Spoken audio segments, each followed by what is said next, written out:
তুমি কি ডিভোর্স চাও না? রিতা স্পষ্ট স্বরে বলে, না, আমি এই কুৎসিত সমাজে ডিভোর্সের খেতাব নিয়ে বাঁচতে চাই না। সাদরাজ নরম গলায় জিজ্ঞেস করলো, এত কিছুর পরও তুমি আমার সাথে থাকতে চাও? হ্যাঁ।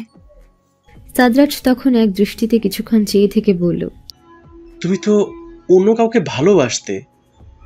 সে আমাকে ভালোবাসে কিনা জানি না, এখন ডিভোর্সের পর তার কাছে গেলে সে যদি আমাকে ফিরিয়ে দেয়, যদি বলে কোনো ডিভোর্সি মেয়েকে সে বিয়ে করতে চায় না, তখন আর এত কিছু সহ্য করতে পারবো না। আমি একটা সুন্দর স্বাভাবিক জীবন চাই সাদরাজ, আর সেই জীবনটা আপনি আমাকে দেবেন। না।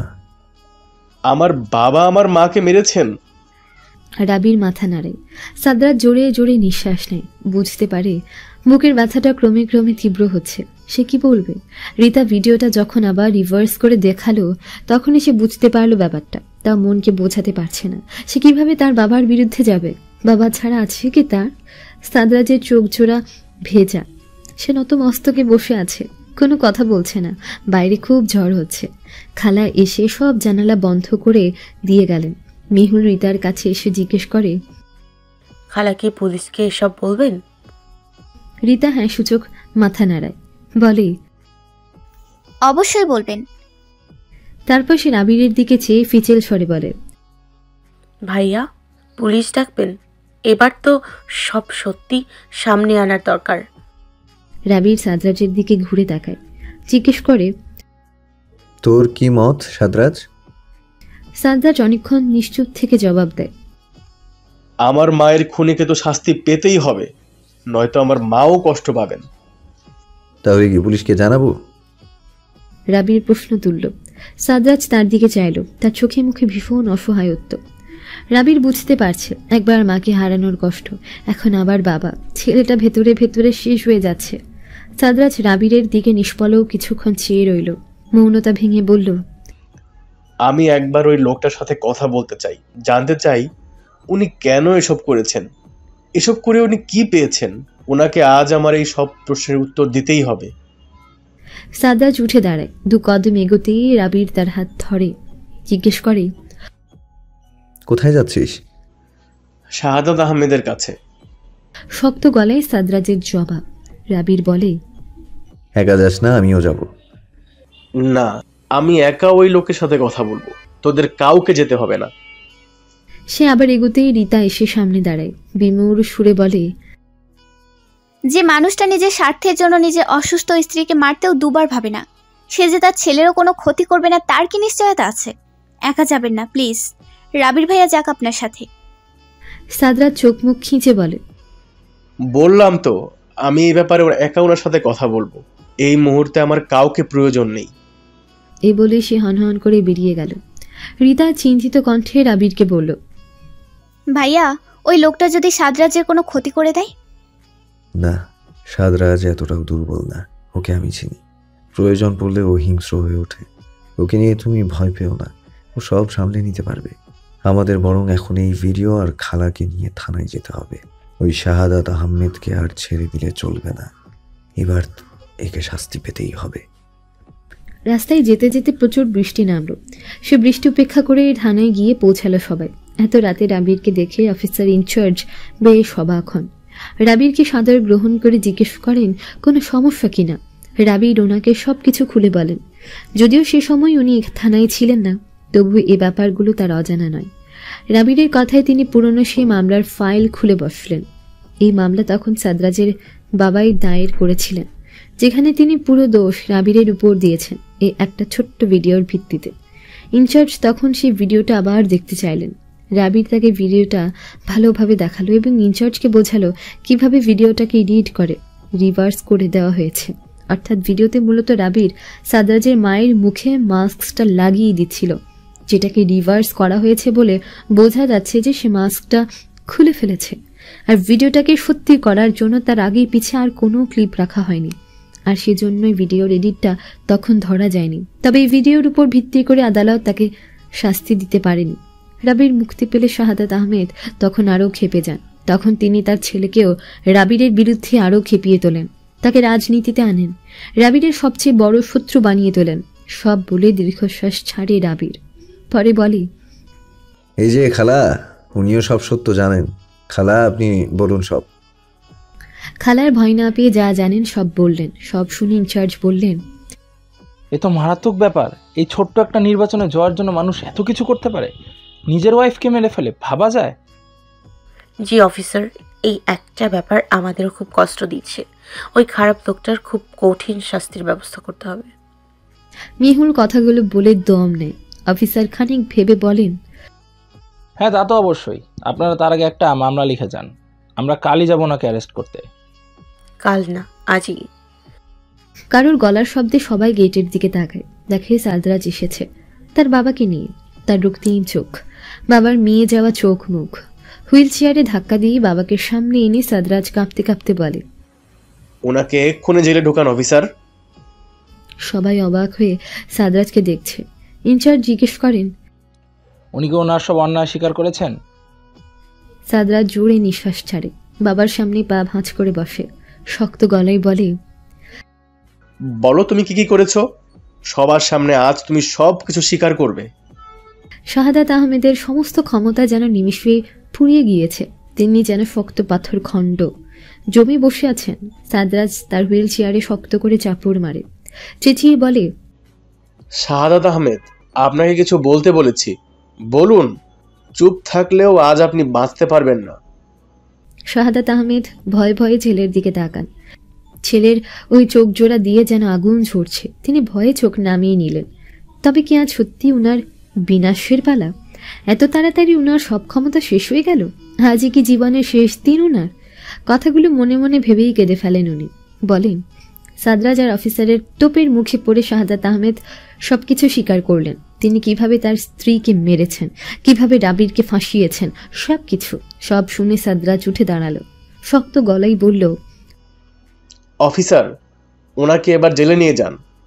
শাহাদাত আহমেদ ছেলেকে বোঝানোর চেষ্টা করলেন, অনেকভাবে বললেন তিনি অসুস্থ, তাকে যেন ক্ষমা করে দেওয়া হয়। সাদরাজ তখন নিমিষেই তার দিকে চেয়েছিল, বলেছিল, আমার মাও অসুস্থ ছিলেন, আপনি সেই অসুস্থ মানুষটাকেও বাঁচতে দিলেন না। এত নিষ্ঠুর একটা মানুষকে আজ কি করে আমি ক্ষমা করে দেই বলুন? আমার মায়ের সাথে এত বড় অন্যায় আমি করতে পারবো না। ছেলের মুখের এমন কথায় ভীষণ আহত হন শাহাদাত আহমেদ। আজ কি তবে সবকিছু শেষ? শাহাদাত আহমেদ নিষ্পলক চেয়ে রইলেন। অফিসার কনস্টেবলকে ডেকে তাকে জেলে পাঠালেন। সাদরাজ তখন বলল, শাহাদাত আহমেদের সাথে যারা কাজ করেছেন তাদেরকেও গ্রেফতার করবেন অফিসার। অফিসার বললেন, ঠিক আছে, কালই আমরা আপনার বাবার কাছ থেকে সমস্ত জবানবন্দি নিয়ে সেই লোকগুলোকে গ্রেফতার করব। সাদরাজ এবার রাবিরের দিকে চাইল, মৃদু সুরে বলল, তুই চাইলে আমার নামে মামলা করতে পারিস, আমিও তো কম অন্যায় করিনি। শাহাদাত আহমেদের কথায় অনেক অনেক ভুল করেছি, এর জন্য তো আমারও শাস্তির প্রয়োজন। কথা বলে সাদরাজ তপ্ত শ্বাস ছাড়ল। রাবির তার দিকে এগিয়ে আসে, সাদরাজের কাঁধে হাত রেখে বলে, আমি এই দিনটার জন্যই অপেক্ষা করছিলাম। খুব করে চাইতাম একদিন সব সত্য তোর সামনে আসুক, তোর আর আমার মাঝের দূরত্ব কমুক। আজ সেই দিন এসেছে। সব সত্যি তুই জানতে পেরেছিস, নিজের ভুল বুঝতে পেরেছিস। এখন আর আমার কিছু চাই না, আর না তোর ওপর আমার কোনো অভিযোগ আছে। শুধু চাইব তুই আগের মতো হয়ে যা, আমার প্রিয় বন্ধু, সাধ হয়ে যা, এটুকুই। সাদরাজ বিমূঢ় দৃষ্টিতে চেয়ে থাকে। কি বলবে আজ? এত অন্যায়ের পর আজ আর কিছু বলতে পারছে না। নিজের উপরও যথেষ্ট রাগ আর ঘৃণা হচ্ছে। এত বিবেকহীন একটা মানুষ কি করে হতে পারে? কেন সেদিন রাবিরের কথা বিশ্বাস করলো না? কেন সবকিছু ভালোভাবে খুঁটিয়ে দেখলো না? কেন বোকার মতো বাবার কথা মানলো সে? কেন তাকে যে এই আফসোস নিয়ে সারা জীবন পার করতে হবে? তার জেদের কারণে কত মানুষের কত ক্ষতি হয়েছে। রিতার মতো একটা ভালো মেয়ের জীবন নষ্ট হয়েছে। এত কিছুর পরেও কি তাকে ক্ষমা করে দেওয়া যায়? নিজের মনে প্রশ্ন করে থমকে যায় সাদরাজ। রিতার দিকে এগিয়ে যায়, গম্ভীর মুখে বলে, আমি তোমার সাথে অন্যায় করেছি রিতা, জানি এর কোনো ক্ষমা হয় না। তবে আমি তোমাকে এই অন্যায় সম্পর্ক থেকে মুক্ত করে দিয়ে নিজের প্রায়শ্চিত্ত করব। চিন্তা করো না, আমি খুব তাড়াতাড়ি আমাদের ডিভোর্সের ব্যবস্থা করছি। রিতা হতভম্ব। কি বলবে সে? এই কথায় সে খুশি হবে নাকি কষ্ট পাবে? চিন্তায় পড়ে রিতা, কি করবে সে? সাদরাজ রাবিরের দিকে চেয়ে বলে, রিতা আপাতত তোদের কাছে থাক, ডিভোর্সের পর ওকে বাড়িতে দিয়ে আসবো। এই বলে সাদরাজ বাইরে যাওয়ার জন্য পা বাড়ায়। পেছন থেকে রীতা স্পষ্ট স্বরে বলে ওঠে, আমি কি বলেছি আমার ডিভোর্স লাগবে? সাদরাজ চমকে তাকায়। রীতা এগিয়ে যায় তার দিকে। সাদরাজ এক দৃষ্টিতে চেয়ে আছে রীতা কি বলতে চাইছে। রীতা নিজেকে শক্ত করে বলল, সবকিছুকে আপনার মর্জিতে হবে নাকি? ইচ্ছে হলে বিয়ে করবেন, আবার ইচ্ছে হলে ডিভোর্স দিয়ে দেবেন। আমার মত অমতের কি কোনো মূল্য নেই? সাদরাজ অবাক হয়, জিজ্ঞেস করে, তুমি কি ডিভোর্স চাও না? রীতা স্পষ্ট স্বরে বলে, না, আমি এই কুৎসিত সমাজে ডিভোর্সের খেতাব নিয়ে বাঁচতে চাই না। সাদরাজ নরম গলায় জিজ্ঞেস করল, এত কিছুর পরও তুমি আমার সাথে থাকতে চাও? হ্যাঁ। সাদরাজ তখন এক দৃষ্টিতে কিছুক্ষণ চেয়ে থেকে বলল, তুমি তো অন্য কাউকে ভালোবাসতে। সে আমাকে ভালোবাসে কিনা জানি না।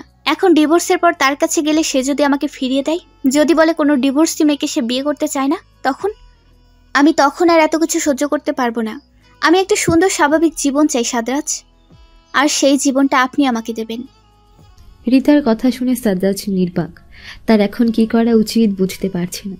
কিছুক্ষণ সময় নিয়ে ভেবে সে বলল, এত অন্যায়ের পর আমি নিজেই ভালো থাকতে পারবো না, সেখানে তোমাকে আমি কিভাবে ভালো রাখবো বলো? আমার সাথে থাকলে তুমি সুখী হতে পারবে না রীতা। রীতা ভ্রু কুঁচকাল, বলল, আমি ডিভোর্স দিতে না চাইলে আপনি কি আমার থেকে জোর করে ডিভোর্স নেবেন? আমি আপনার সাথেই থাকবো। এবার আপনি ভেবে দেখুন আপনি কি করবেন। সাদরাজ নীরব। রাবির এগিয়ে এসে বলল, বিয়ে কোনো ভুল সিদ্ধান্ত না। হয়তো তখন তোর উদ্দেশ্য ভিন্ন ছিল, কিন্তু এখন তো তুই সব বুঝতে পেরেছিস। তাহলে এখন কেন রীতাকে ফিরিয়ে দিচ্ছিস? তুই জানিস না এই সমাজ কেমন? সমাজ এই মেয়েটার জীবনকে নরক করে তুলবে। তাই এখন সব কিছু ভুলে আবার নতুন করে শুরু কর। রীতাকে নিয়ে একটা ছোট্ট সুখের সংসার সাজা। দেখবি আস্তে আস্তে সব কিছু ঠিক হয়ে যাবে। সাদরাজের মাঝে আর কোনো অনুভূতি নেই। এসবের পরে এখন সে বড্ড ক্লান্ত। সম্পর্কের মায়াজালে যেন আর নিজেকে আটকাতে চাইছে না। তবু এই মেয়েটাকে নিয়ে ভাবতে হবে, ওর সাথে আর কত অন্যায় করবে। সত্যিই তো সমাজটা তো ভীষণ নিষ্ঠুর। এই সমাজে রীতার মতো অসহায় মেয়ের জায়গা হবে না। সাদরাজ দীর্ঘশ্বাস ফেলে, বলে, ঠিক আছে, রীতা আমার সাথেই থাকবে, চলো। সাদরাজ ধীর পায়ে বাইরে বেরিয়ে যায়। মেহুল তখন রীতার কাছে এসে বলে, আমি জানি তুই ভাইয়াকে বদলাতে পারবি। উনি এখন মানসিকভাবে ভেঙে পড়েছেন। ওনার এখন একটা শক্ত হাতের প্রয়োজন, যেটা ধরে আবার উঠে দাঁড়াতে পারবেন। সব কিছু ভুলে সুখী হ। দোয়া করি তোদের জীবনে অনেক সুখ নামুক। মেহুলকে জড়িয়ে ধরে রীতা সাদরাজের গাড়িতে উঠে বসে। সাদরাজ তার গন্তব্যের দিকে বেরিয়ে যায়। তারা চলে যাওয়ার পর মেহুল আর আবিরও তাদের বাড়িতে ফিরে আসে। রাতে খাবার টেবিলে মাকে আবির তার সব বলে। সব শুনে তিনি বললেন, আমার আগেই ওই শাহাদাত আহমেদকে সন্দেহ হয়েছিল। কতটা জঘন্য ওই লোকটা, ভাবতে গা ঘিন ঘিন করে ওঠে। এত বছর পর তিনিও মনে মনে বেশ খুশি হলেন। সাদরাজ আর আবিরের সম্পর্ক ঠিক হয়েছে, আর কোনো ঝামেলা হবে না, এ ভেবেই তিনি এখন নিশ্চিন্ত।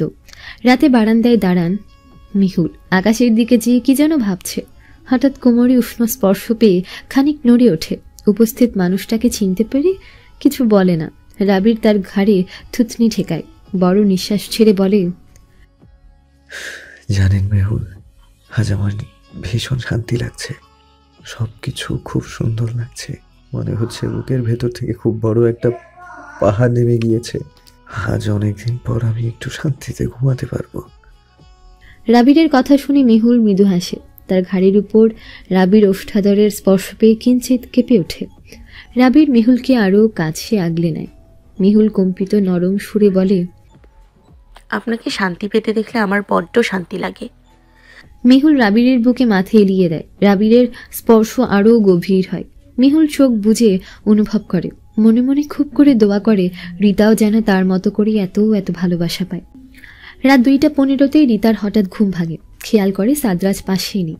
উঠে বসে রীতা। ওয়াশরুমে খেয়াল করে সেখানেও নেই। রীতা আস্তে আস্তে বিছানা ছাড়ে, বারান্দার দরজার কাছে গিয়ে দাঁড়ায়। অন্ধকারে লাল ফুলকির মতো এক আলোর উঠানামা দেখা যাচ্ছে। রীতা ছোট পায়ে এগিয়ে যায়, সাদরাজের পাশে দাঁড়ায়। মৃদু সুরে জিজ্ঞেস করে, ঘুমাচ্ছেন না কেন?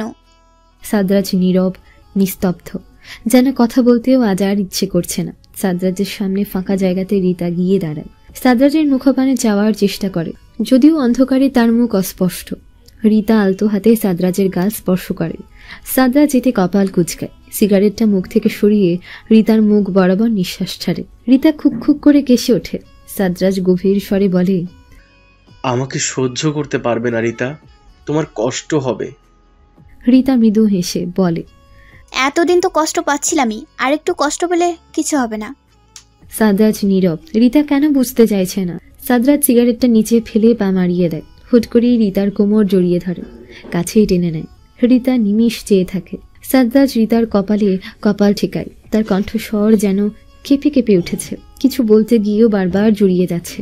সাদরাজের উষ্ণ নিঃশ্বাসে রীতার বুক ঠিপ ঠিপ করছে। সাদরাজ জোরে শ্বাস টানে, থেমে যাওয়া কণ্ঠে বলে, আমার আর কেউ নেই রীতা, আমার কাছ থেকে সবাই হারিয়ে গিয়েছে, মা, বাবা, রাবির, সবাই। আমার খুব কষ্ট হচ্ছে রীতা, বড্ড যন্ত্রণা হচ্ছে। আমি এখন কিভাবে থাকবো? আমার বুকের ভেতরটা যন্ত্রণায় কুকড়ে উঠছে। কিভাবে এই ব্যথা যাবে বলো তো? আমি যে আর সহ্য করতে পারছি না। রীতার গালে ভেজা স্পর্শ পেয়ে বুঝতে পারে সাদরাজ কাঁদছে। রীতা দুহাত দিয়ে সাদরাজের মাথা তোলে।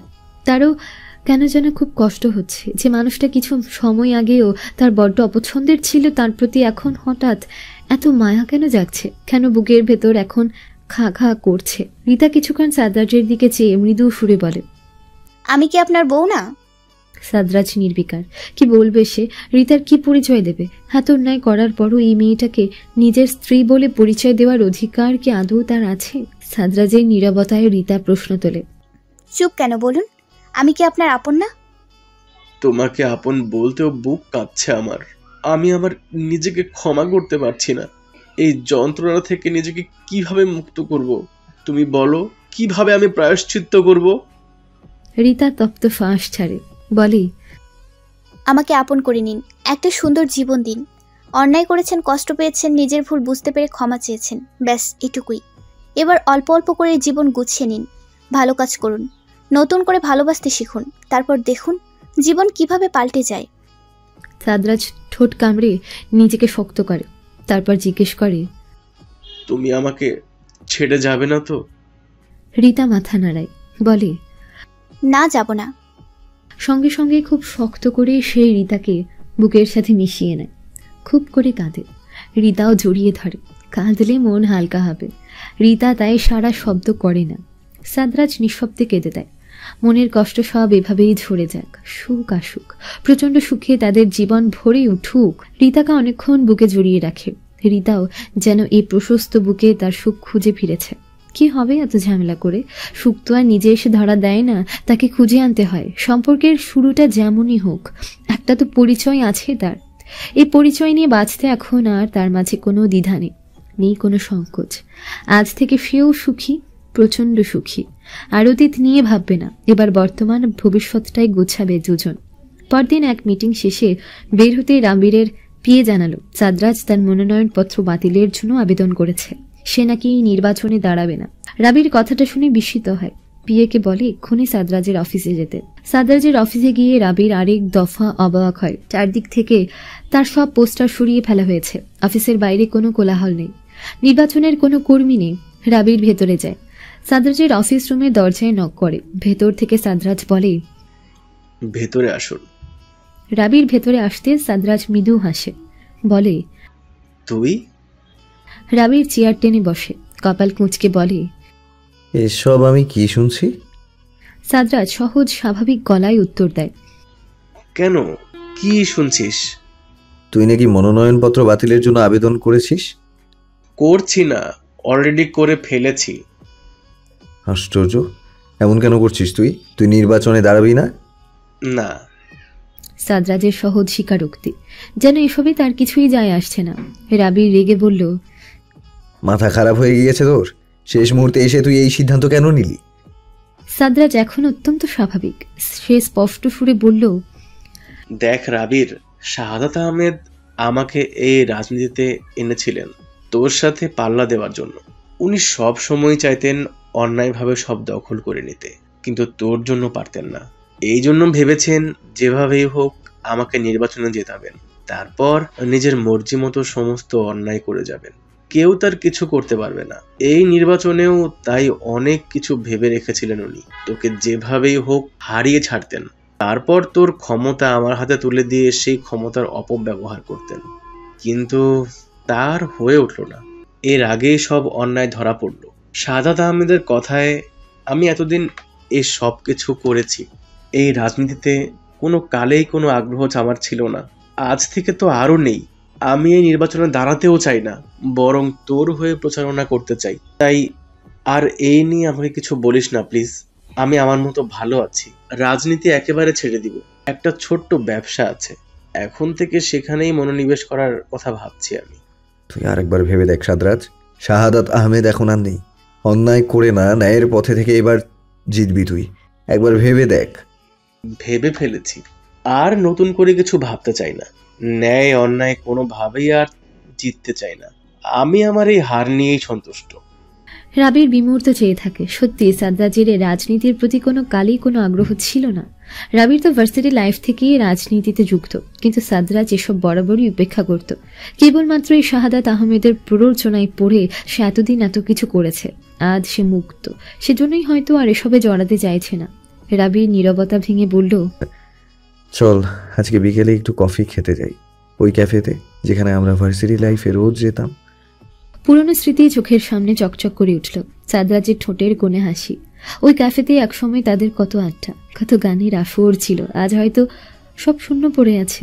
হ্যাঁ, আজ সে একবার যাবে, রাবিরের কাঁধে হাত রেখে হেঁটে চলবে, যেভাবে ভার্সিটি লাইফে হাঁটতো। ক্যাফেতে বসে খুব আড্ডা দেবে, একের পর এক কফির গ্লাস শেষ করবে। তারপর বিল দেবার বেলায় দুই বন্ধু তুমুল ঝগড়া করবে। ভেবে ঠোঁট সরিয়ে হাসে সাদরাজ। তার হাসি দেখে রাবির বলে, রাবিরের অমন কথাই সাদরাজ শব্দ করে হেসে ফেলে। তার হাসি দেখে রাবিরও হাসতে আরম্ভ করে। বাইরে থেকে তাদের এই হাসির শব্দে পিয়ে উকি দেয়।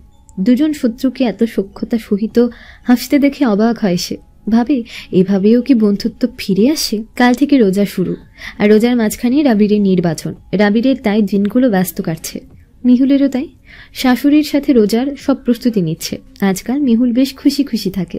রীতা আবার ভার্সিটিতে যাওয়া আরম্ভ করেছে। দুই বান্ধবী একসাথে সময় কাটাতে পারে, আনন্দ করতে পারে। রীতার জীবনও আস্তে আস্তে এগোচ্ছে। সাদরাজ আগের তুলনায় ভীষণ যত্নশীল হয়েছে। রীতার প্রতি অগাধ মায়া জন্মেছে তার। একটা ছোট্ট ব্যবসা দিয়েছে। রীতা এতে ভীষণ খুশি। আর 5টা মেয়ের মতো সেও ছোট্ট সংসার শুরু করেছে। সাদরাজের ব্যবহারে এখন সে মুগ্ধ হয়। ভাবে, সত্যি মানুষ চাইলে খুব সহজে অন্য একটা মানুষকে বদলে দিতে পারে। আজ আকাশটা নরম, মেঘের আনাগোনা দেখা যাচ্ছে। রোজার আগের দিনটা এমনিতেই মন ফুরফুরে থাকে, তার উপর এমন আকাশ আর আবহাওয়া দেখলে মন তো আরও খুশি হয়ে যায়। ক্লাস শেষে দুই বান্ধবী গেল ফুচকা খেতে।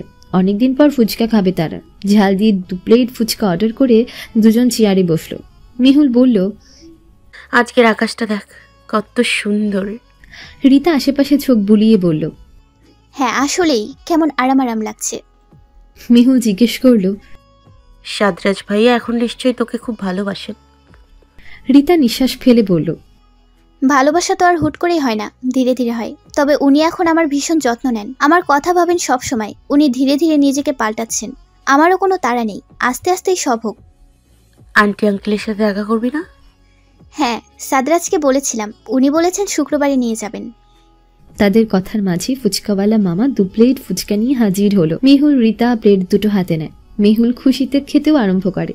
তবে রীতা থেমে থাকে। তার নাকে একটা গন্ধ টেকেছে। গন্ধটা তার ভালো লাগছে না। তাকে খেতে না দেখে মেহুল জিজ্ঞেস করে, কি রে, খাচ্ছিস না কেন?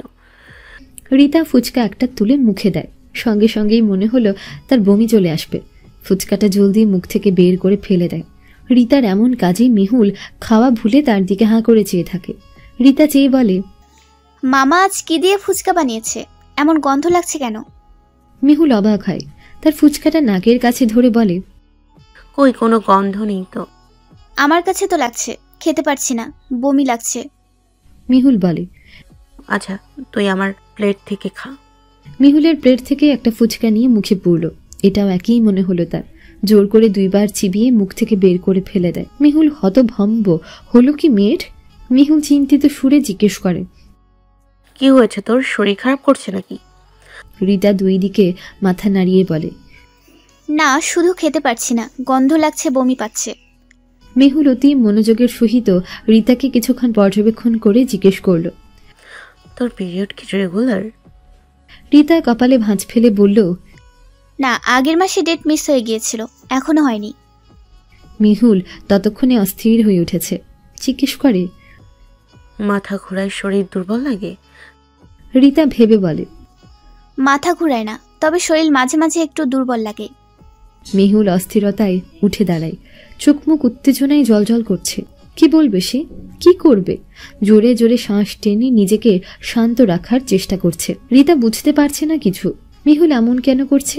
রিতা কপাল কুঁচকে জিজ্ঞেস করে, কি হয়েছে, এমন করছিস কেন?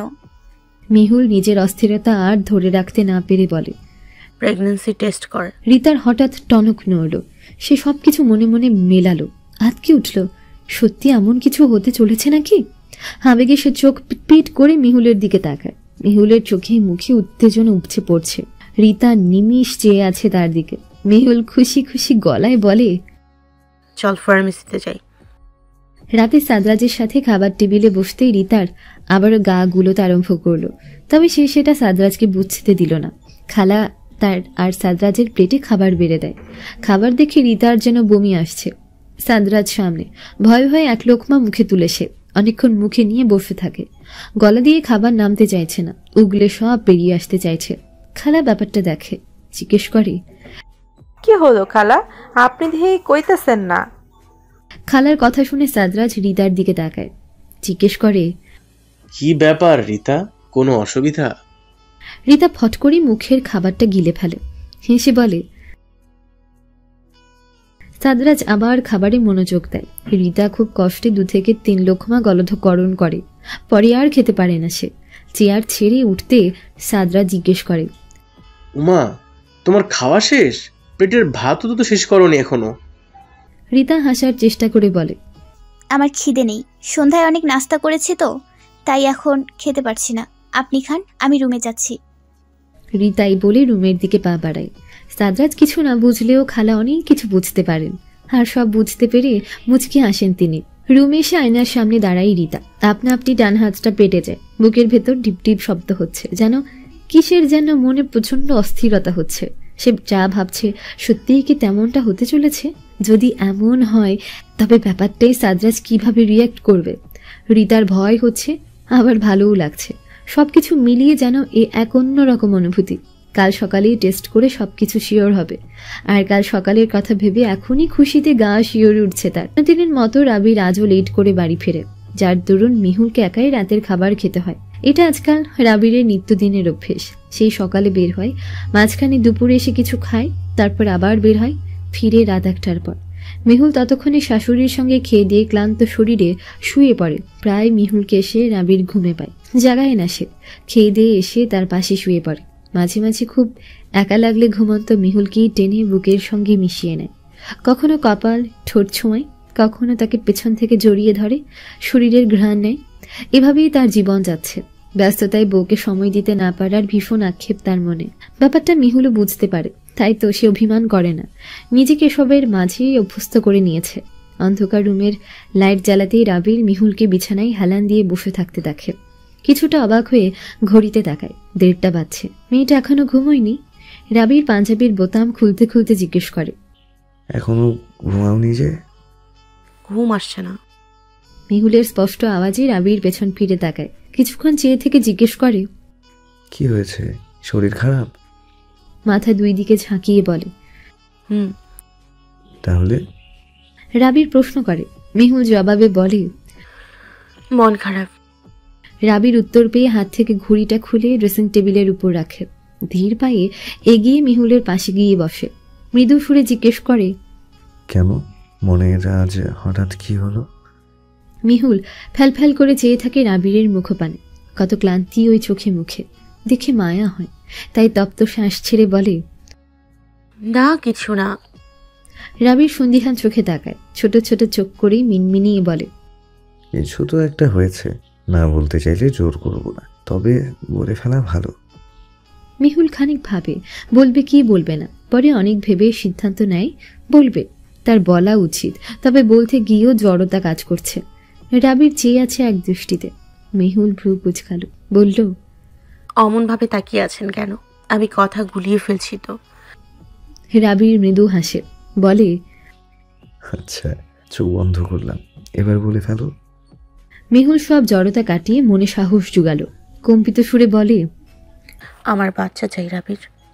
রাবির একটুও অবাক হলো না। যদিও এই মুহূর্তে তার অবাক হওয়াটা ভীষণ জরুরি, তবে সে এই জরুরি কাজের প্রতি কোনো আগ্রহ না দেখিয়ে স্বাভাবিক গলায় বলল,